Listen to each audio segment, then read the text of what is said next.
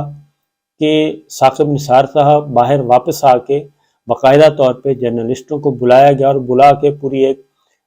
خبر سنائی گئی تاکہ یہ کالم کی صورت میں شائع ہو۔ ظاہر ہے جرنلسٹ کے سامنے جو بات کریں گے اس نے تو رپورٹ کرنی ہے، تو یہ ایک کام کیا گیا۔ اس کے بعد نہ صرف یہیں تک معاملہ رکا کہ آپ نے یہ ساری چیزیں بتا دیں، دوسری جو بات ہے وہ یہ ہے کہ پھر عمر عطا بندیال صاحب، کیونکہ اصل نشانہ موجودہ چیف جسٹس عمر عطا بندیال صاحب ہیں، تو عمر عطا بندیال صاحب سے اور موجودہ سپریم کورٹ سے کیا ایشو ہوا ہے؟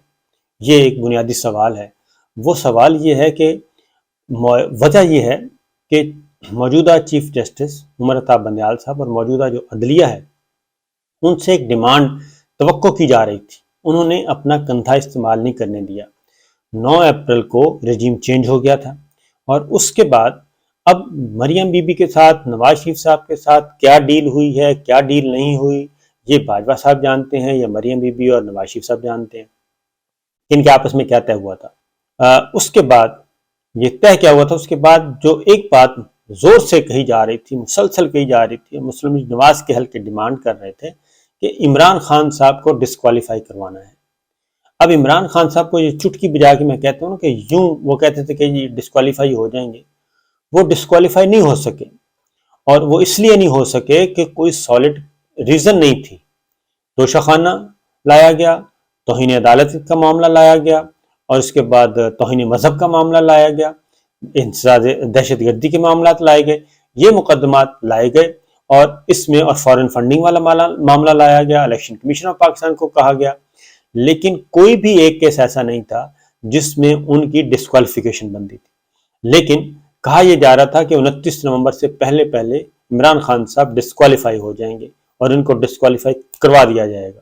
یہ تھا۔ تو سپریم کورٹ آف پاکستان اور اعلیٰ عدلیہ نے اپنے کندھے نہیں دیے، اور پھر ایک اور کام کیا، یہ جو مسئلہ ہے ایک اور کام کیا کہ موجودہ چیف جسٹس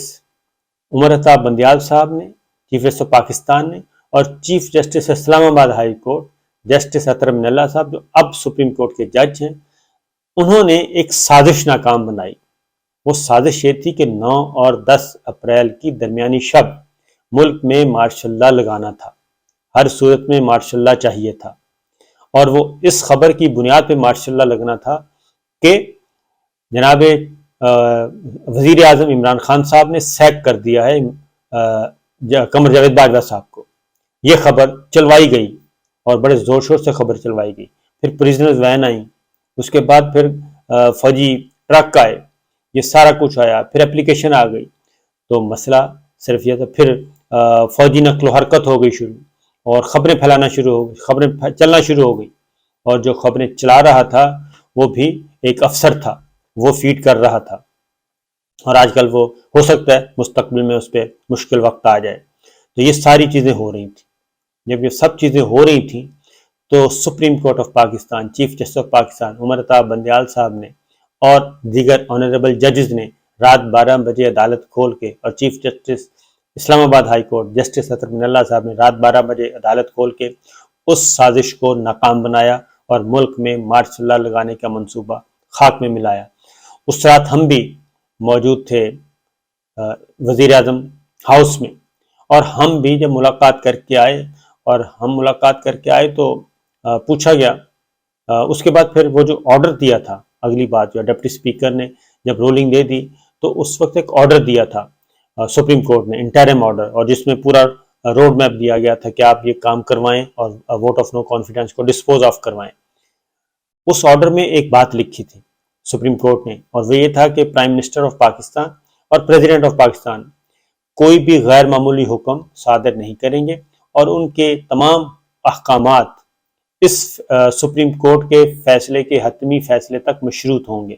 یعنی سپریم کورٹ آف پاکستان اس کو دیکھے گی۔ وہ اسی لیے تھے کہ بیک گراؤنڈ میں یہ چیزیں چل رہی تھیں،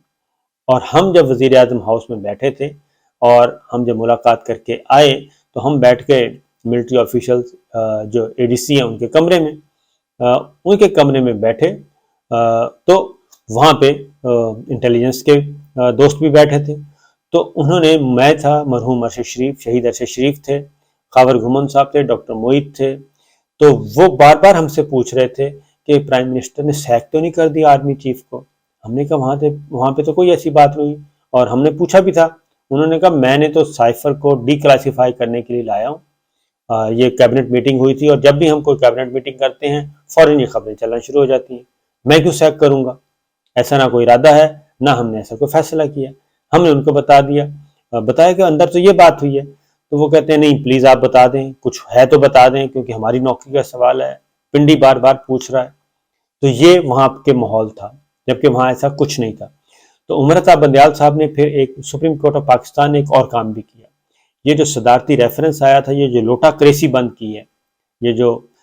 فلور کراسنگ، لوٹوں کی خرید و فروخت بند کر دی ہے، اس پہ بڑا مسئلہ بنا ہوا تھا۔ وہ ایک بہت بڑا مسئلہ تھا، کیونکہ انہوں نے ایک بڑا فیصلہ دیا، اور جو فلور کراس کرتے ہیں، جو لوٹے ہوتے ہیں، ان کے ووٹ کاسٹ نہیں ہوں گے، ان کے ووٹ شمار ہی نہیں ہوں گے، وہ ووٹ کاسٹ کریں شمار نہیں ہوں گے، جس کی بیس پہ پنجاب گورنمنٹ واپس ہوئی اور حمزہ شہباز کی وزارت اعلیٰ ختم ہوئی۔ یہ تکالیف ہیں، کیونکہ یہ خواہش تھی، کیونکہ یہ شاید وہ NRO 2 کا پارٹ تھا، پاور شیئرنگ کا، اس میں طے تھا، تو یہ پنجاب گورنمنٹ بھی ہمیں واپس ملنی چاہیے۔ تو اس میں بھی یہ چیز طے تھی کہ وہ، تو اس میں سپریم کورٹ آف پاکستان نے اور ہماری اعلیٰ عدلیہ نے ان کا اپنا کندھا دینے سے انکار کیا۔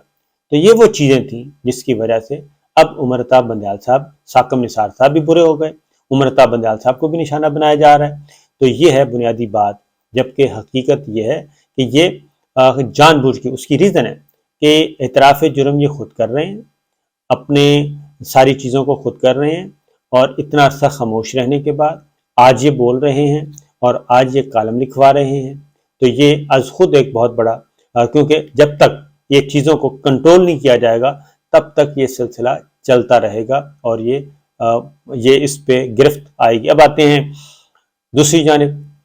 جو گرفتاری ہوئی ہے، گرفتاری بھی ہو گئی ہے، اور اس ملٹری افسر نے بہت کچھ بتا بھی دیا ہے کہ مبینہ طور پہ جو اطلاعات آ رہی ہیں، رانا ثناء اللہ صاحب اس کی تصدیق کر چکے ہیں، وزیر اعظم ہاؤس کی جو ریکارڈنگ ہو رہی تھی ان کی بگنگ ہو رہی تھی، اور وزیر اعظم، سابق وزیر اعظم عمران خان صاحب کی بھی، اور موجودہ وزیر اعظم شہباز شریف صاحب کی بھی۔ وہ افسر کس سے جڑا ہوا تھا؟ کیونکہ ان افسر کا نام اسی نیٹ ورک سے بتایا جا رہا ہے، اور یہ چیزیں آنے والے دنوں میں ہونے والی ہیں، اور army chief general Asim Munir صاحب نے انکوائری آرڈر کر دی ہے ہماری اطلاع کے مطابق مبینہ طور پہ، اور اگر کوئی ادروائز کوئی اطلاع ہے تو ہم حاضر ہیں، جو بھی ہوگی ہم آپ کو بتا دیں گے۔ لیکن ایک بہت بڑا اسکیم جو ہے وہ سامنے آنے والا ہے، لیکن باجوہ صاحب یہ سارا کچھ اس لیے کر رہے ہیں، باقیوں کو لپیٹ کے، جوڈیشری کو بھی بدنام کر رہے ہیں، ججز کو بھی بدنام کر رہے ہیں، پولیٹیشنز کو بھی بدنام کر رہے ہیں، سب کچھ ہو رہا ہے صرف اور صرف اپنے آپ کو بچانے کے لیے، اور باقیوں لوگوں کو بھی ساتھ ملا رہے ہیں۔ اجازت دیجیے، اللہ حافظ۔